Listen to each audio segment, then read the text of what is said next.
Welcome back to Xenoblade Chronicles Definitive Edition. The story is getting good as we are trying to move up the Bionis.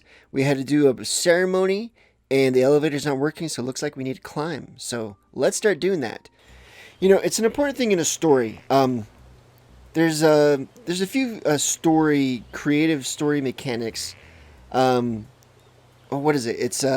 It goes. I'm trying to remember how it goes, but it's like you give a problem. If there's a problem, then you have just kind of a flowchart whether they succeed with the problem or not. A lot of the story just continuing is like, okay, here's a problem. They face it. Do they beat it? Then what?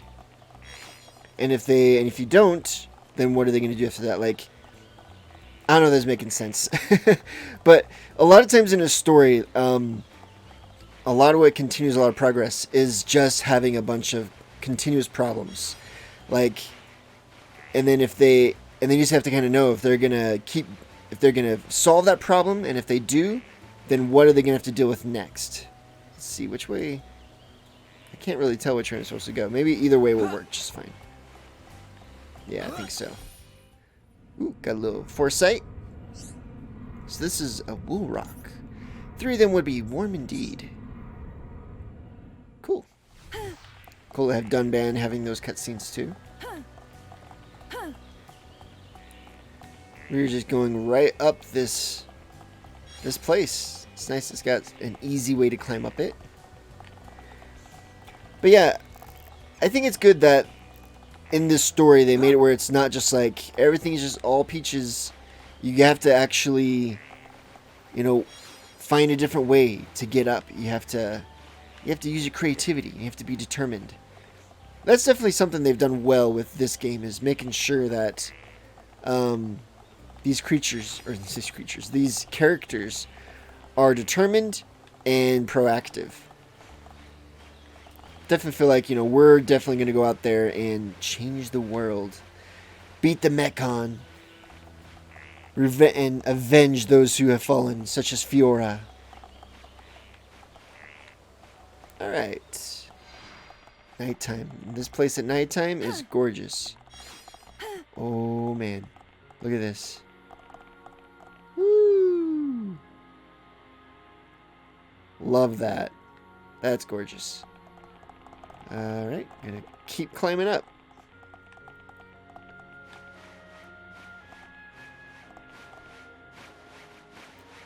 It's really convenient that all this ivy just happened to be exactly where we need to climb up this big building. Alright.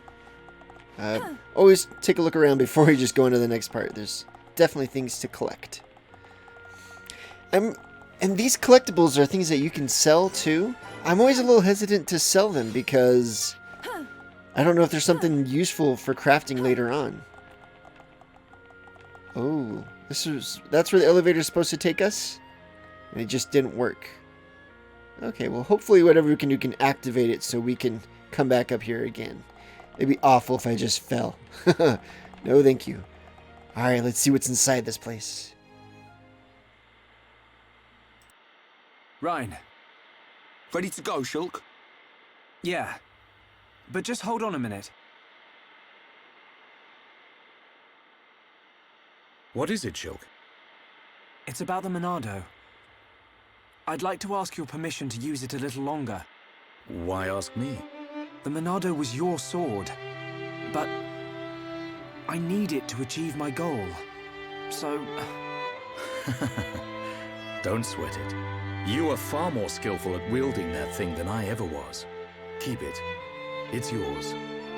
Besides, I have a new sword. That old coot had the decency to forge this for me.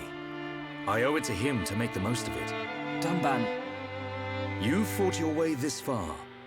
That is proof enough the Monado has accepted you. Don't take my word for it. Believe in yourself, Shulk. Believe in myself. Never lying down. Never giving up. That's our pride and strength as Homs. And we have to make sure those metal monsters know it. You're right. Time to move, people. This prison island Shulk saw in his vision isn't getting any closer.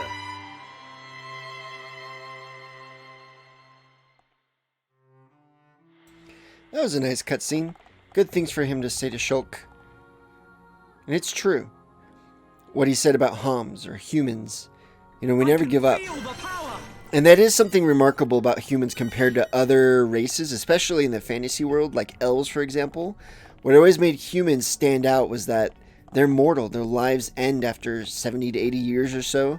And so usually humans are more active and engaged and eager to grow and to progress to become the best. Even though they're younger than elves and robots in this case, they're just so determined that they go and get things done. Wow, look at this place.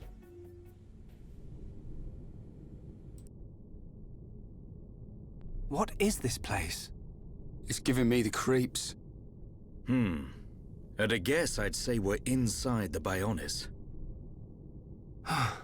What is it, Shulk? Oh, nothing. It's just that it feels like the Bionis isn't really dead. Huh? Wait a minute, Shulk. If the Bionis starts moving around, things won't look good for us. Let's just keep moving. Right.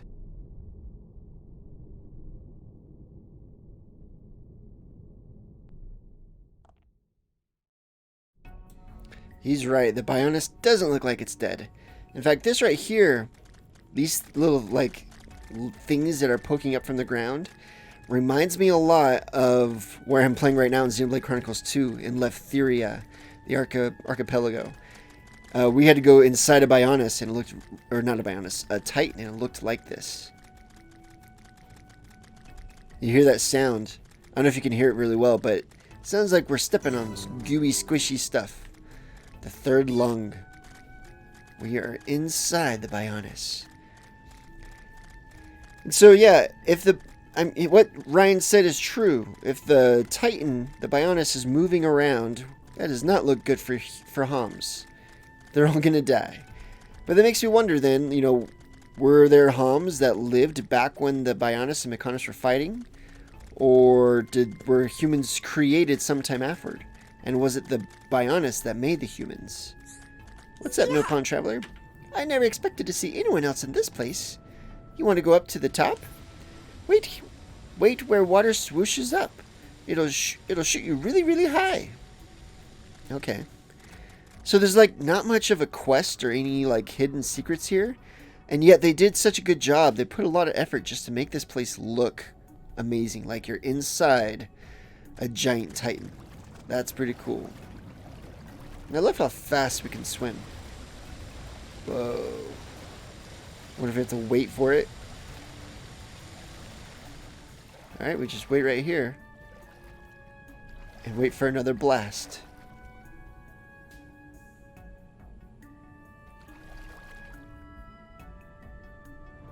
Here it comes. I feel the vibrations in my controller. Whoa! Whew. Oh, we all took damage. At least they keep true to their physics. Okay. Well, that really moved us around.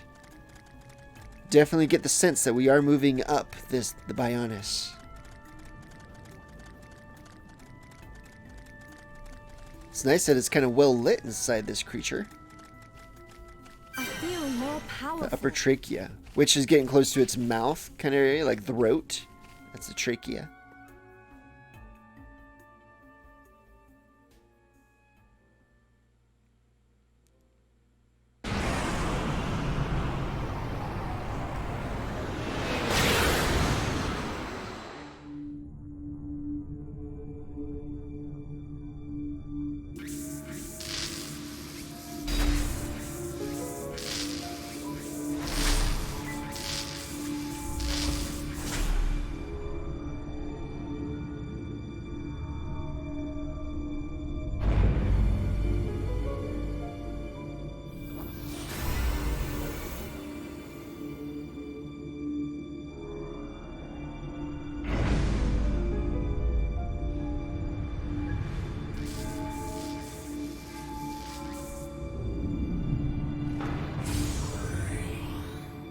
Face Nemesis. Your frame is complete. All that remains is the soul transfer.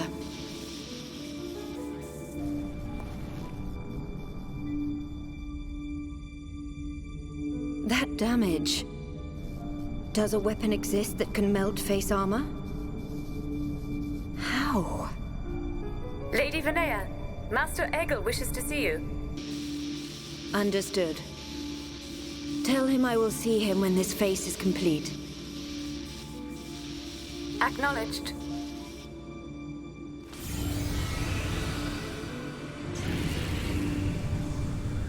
I have fulfilled my duty. You and only you can bring about a new age on Mechonis. No, the entire world. My mistress, Lady Menace.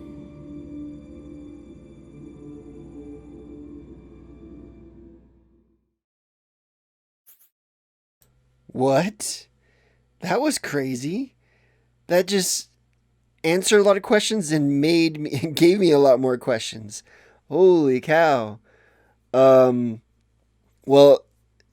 so if my theory is right, that looked like it was the Mechon, and that was a woman inside a robot with a soul transfer, just like I've been saying, they're eating him. Or maybe I'm totally wrong and that was some humans that are in the high Entia. I don't think so, though. I think that's more the Mechon using humans to power up. Yeah, because they were concerned about that face metal, which the Monado started to cut through, but Shulk hasn't accessed its full power yet. We'll have to figure out how he's going to do that.